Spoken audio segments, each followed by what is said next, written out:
Shalom saudara-saudara yang berbahagia di dalam Tuhan Yesus. Kiranya kasih-Nya tiada berkesudahan selalu nyata dalam kehidupan saudara sekalian. Kita kembali berjumpa dengan saya Pendeta Rudolf Manuhutu yang pada saat ini akan menyampaikan kebenaran firman Tuhan yang terambil dari Kejadian pasal 41 ayatnya yang ke-25. Pemberitaan firman ini akan diberi judul Peka Melihat Tanda Masa Depan. Marilah saudaraku, kita siapkan hati dan pikiran kita untuk bersama-sama mendengarkan firman Tuhan. Mari kita berdoa. Puji syukur Tuhan kami persembahkan bagi-Mu. Engkau layak menerima pujian kami Tuhan, karena besar kasih-Mu bagi kami yang boleh kami rasakan sampai saat ini. Kami kembali membuka hati dan pikiran kami Tuhan, untuk Tuhan Engkau berfirman kepada kami, mengisi hari-hari kehidupan kami, dan membuat kami boleh terus hidup di dalam Tuhan. Roh-Mu yang kudus kiranya berkuasa atas kami Tuhan, dan segala sesuatunya berlangsung dalam kuasa kasih-Mu. Inilah doa kami Tuhan, kami berdoa dalam nama Tuhan Yesus. Amin. Saudara-saudaraku, salah satu keterbatasan kita sebagai manusia adalah ketidakmampuan kita mengetahui apa yang akan terjadi di hari esok. Jangankan besok, 1 jam, 1 menit, bahkan 1 detik dari saat ini pun kita tidak tahu pasti.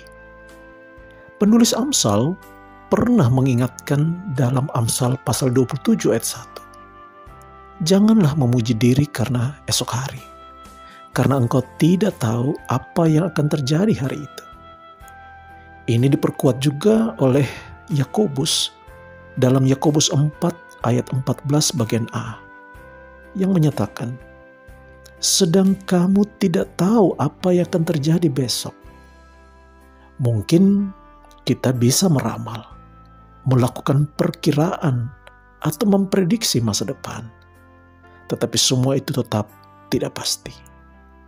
Demikian juga dengan Yusuf, saudaraku, Firaun, dan semua orang yang berilmu saat itu. Mereka sungguh terbatas dan tidak dapat mengetahui akan masa depan. Memang ada Yusuf yang rupanya memiliki talenta untuk menafsir mimpi yang mengarah ke masa depan. Ini sudah teruji saat Yusuf menafsir mimpi juru minum dan juru roti Firaun sekitar 2 tahun yang lalu. Ini kali pun ketika ia diperhadapkan dengan mimpi Firaun, tetap saja secara tersirat Yusuf mengakui keterbatasannya.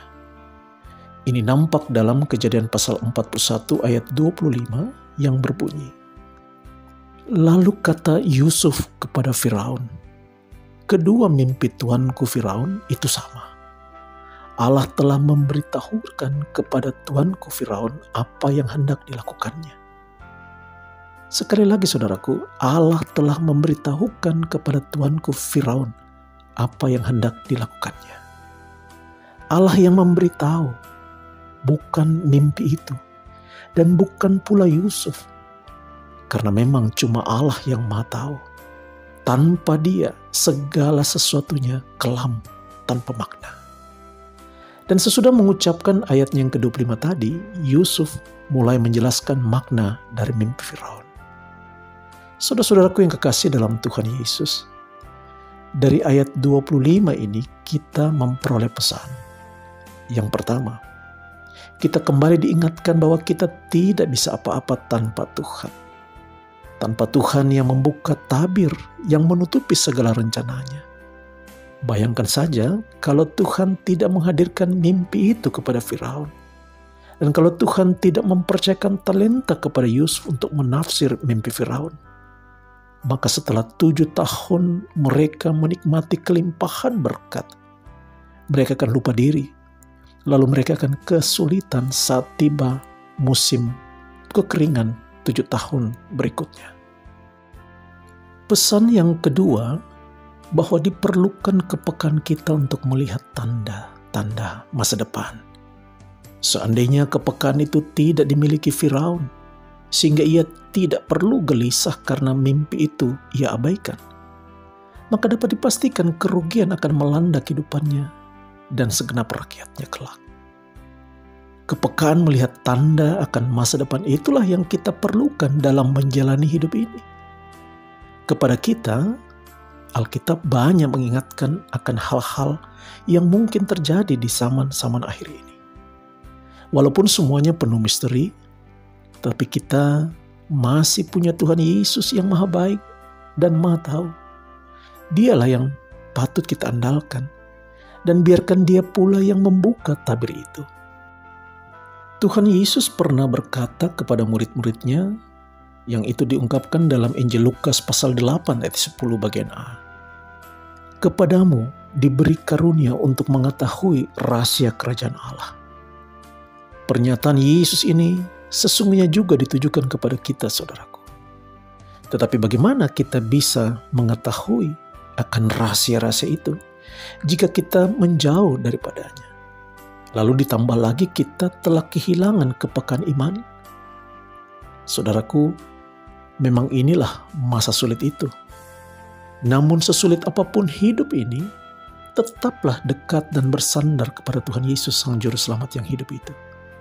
Tetaplah bangun kepekaan iman, sehingga kita lebih siap maju bersama Tuhan Yesus menyongsong kemenangan yang telah menanti kita. Saudaraku, demikianlah firman Tuhan kita pada saat ini. Kiranya dapat menjadi kekuatan bagi kita untuk mampu menikmati kehidupan dan terus boleh memuliakan Tuhan dalam segala hal, seberat apapun tantangan yang harus kita hadapi. Terpujilah Kristus. Amin.